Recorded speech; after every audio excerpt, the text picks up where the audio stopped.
Merci à toutes et à tous de vous être réunis autour de nous ce soir pour fêter à nos côtés les 25 ans de l'inter-LGBT. Comme je l'ai dit tout à l'heure, ces 25 premières années, son premier quart de siècle, que vous avez toutes et tous, chers invités, marqués et écrits à nos côtés.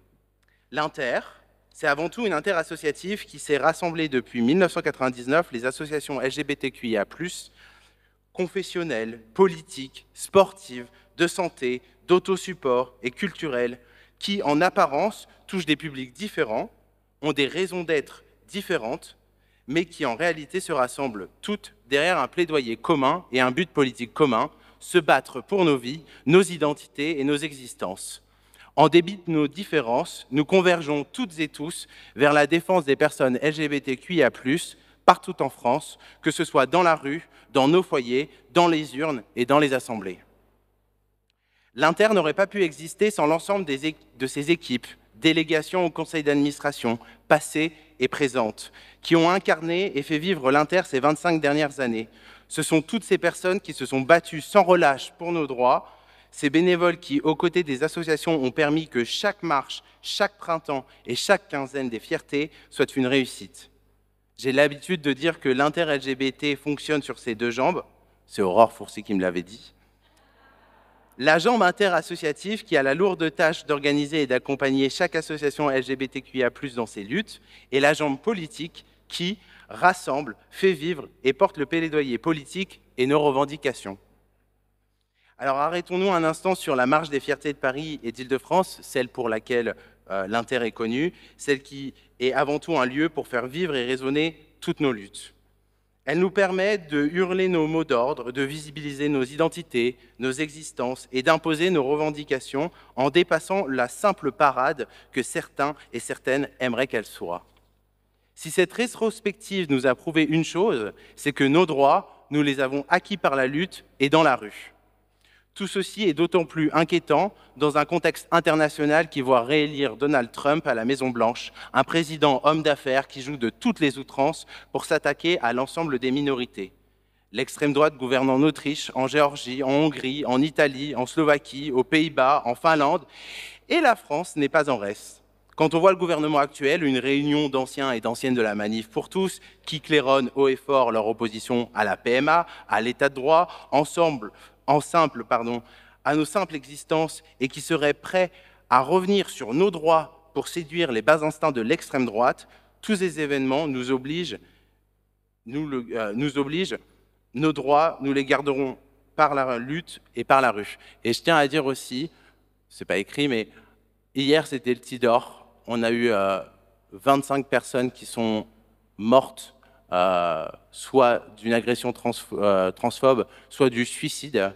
Et donc, ça, c'était important de le rappeler. Et le 23 et le 25, on aura des marches contre les VSS, les violences sexuelles et sexistes. Et une très forte pensée au planning familial qui a dû communiquer pour alerter sur de potentiels happenings de l'extrême droite et de groupuscules masculinistes, TERF. Nous, cette année, à la Marche des Fiertés, on a eu des tentatives de happening. On a réussi à les déjouer grâce à nos services d'ordre, dont certains sont dans la salle. Mais c'est important qu'on reste mobilisé tout le temps parce que notre ennemi est prêt et se tient prêt.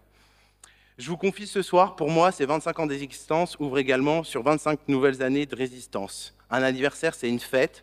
Nous avons grandi, nous avons porté des combats, nous avons marché 25 années de plus, nous avons survécu. Cependant, 25 ans d'existence, cela veut aussi dire que les LGBT-phobies existent encore, qu'elles perdurent, pire encore, qu'elles augmentent, et que leur éradication n'a jamais été la priorité des gouvernements qui se sont succédés. Par ailleurs, célébrer nos 25 ans et l'histoire de nos luttes, c'est avoir un regard honnête sur cette dernière. Les émeutes de Stonewall ont été déclenchées par une femme trans noire. Aujourd'hui, les personnes dans nos rassemblements, dans la rue, dans nos événements, qui se battent, ce sont des femmes lesbiennes, bip en plus, des personnes trans et non-binaires et des personnes intersexes. Sans elles, la lutte ne serait pas grand-chose. Les hommes cis, eux, sont très présents à la Marche des Fiertés de Paris et d'Île-de-France, où ils viennent en nombre et en crop top pour parader. Ces derniers sont d'ailleurs les premiers à répondre au chant des sirènes de l'extrême droite, préférant attaquer les personnes racisées sous le prétexte sécuritaire que de voir le réel danger de l'extrême droite pour le reste de la communauté LGBTI et pour leurs propres droits à terme. Ils oublient d'ailleurs très vite que l'ensemble des droits dont ils jouissent aujourd'hui n'auraient jamais été obtenus sans l'aide de celles et ceux qu'ils renient aujourd'hui. Il est grand temps que l'on s'adresse clairement à eux et que l'on raccompagne sur le droit chemin et à coups de talons aiguilles et de sequins, c'est personne. J'aimerais maintenant m'adresser à vous, chers élus, personnalités politiques, représentants des institutions. Merci d'avoir répondu présente une fois encore ce soir. Aujourd'hui, plus que jamais, vous devez être un rempart contre celles et ceux qui veulent détruire nos associations, celles et ceux qui veulent attaquer nos droits, celles et ceux qui veulent rogner nos existences. Soyez à la hauteur de ce que le terme « allié » signifie et n'attendez pas sagement que les catastrophes arrivent pour réagir. Soyez de ces alliés qui construisent et solidifient nos luttes avec nous.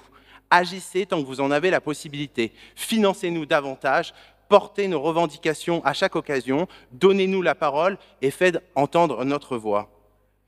Chers amis, associations, il est grand temps de ressortir nos vœux brocs de nos placards et de nous reconstituer en un front unitaire, un front de résistance. La récré est définitivement finie, ce n'est plus l'heure d'alerter la maîtresse pour qu'elle rétablisse l'ordre et la quiétude. Nous ne sommes plus des enfants sages et craintifs. Nous sommes une interassociative vieille et jeune à la fois de plus de 25 ans de résistance et si nous voulons préserver notre droit immuable à être et à vivre libre, libre d'aimer qui l'on aime, libre d'être qui l'on est, alors préparons-nous à de terribles luttes. Il faut nous constituer en un front unitaire de résistance pour qu'aucune brèche ne soit visible et qu'aucun discours insidieux ne tente une nouvelle fois de nous diviser. Il faut préparer nos vivres et nos munitions, constituer un fonds de résistance monétaire pour se défendre devant les tribunaux à chaque fois que l'on va vouloir nous attaquer et nous dissoudre. Un fonds mémoriel aussi, pour que nouvelles et anciennes générations de militants, nous ne fassions ni l'économie ni l'erreur de l'économie de nous souvenir d'où l'on vient et de ce que nous avons traversé. 25 ans d'existence, 25 ans de résistance, cela nous impose aussi d'accomplir un travail mémoriel et matrimonial de la mémoire de nos luttes, et comme la mémoire des nôtres, avant qu'elles ne disparaissent à jamais. N'attendons pas une décennie de plus pour sombrer définitivement dans l'oubli. Nous le devons à celles et ceux qui sont partis, mais surtout à celles et ceux qui arrivent. Enfin, demain s'écrit déjà aujourd'hui. Nous l'avons vu, il reste d'immenses batailles législatives, de douloureuses luttes idéologiques et d'importantes ripostes communautaires à mener. Demain, nous devons nous mobiliser sans relâche pour que l'identité de genre ne soit plus conditionnée au bon vouloir d'un juge qui n'y connaît rien, mais que chaque personne, trans, inter ou non-binaire, puisse changer librement son état civil, comme on le fait gratuitement aujourd'hui devant les officiers d'état civil pour changer de prénom. Ce n'est pas ubuesque, en déplaise aux réactionnaires qui nous comparent aux abribus et qui alimentent une panique morale ancestrale. Nous devons agir activement pour la fin de toutes les mutilations envers les personnes intersexes et qu'enfin l'intersexuation soit reconnue pour ce qu'elle est, une variation normale du phénotype humain. Nous devons ne pas sacrifier nos adelphes réfugiés sur l'autel de notre propre confort et de notre sécurité. La France est une terre des droits de l'humain. L'aide médicale d'État et la qualité de demande d'asile sont intrinsèquement liées à l'ADN de notre République. Nous devons protéger toutes les familles dans leur diversité et faciliter leur reconnaissance. Enfin, nous devons activement travailler à ce que l'on reconnaisse le travail du sexe et les travailleuses et travailleurs du sexe comme des concitoyens égaux en droit et en dignité. Nous ne pouvons pas laisser une personne TDS de plus mourir dans le silence assourdissant de la police des bonnes mœurs. Leur tourner une nouvelle fois le dos serait renier l'entièreté de notre communauté. Nous sommes toutes et tous LGBTQIA+, TDS, racisés, juives et handis.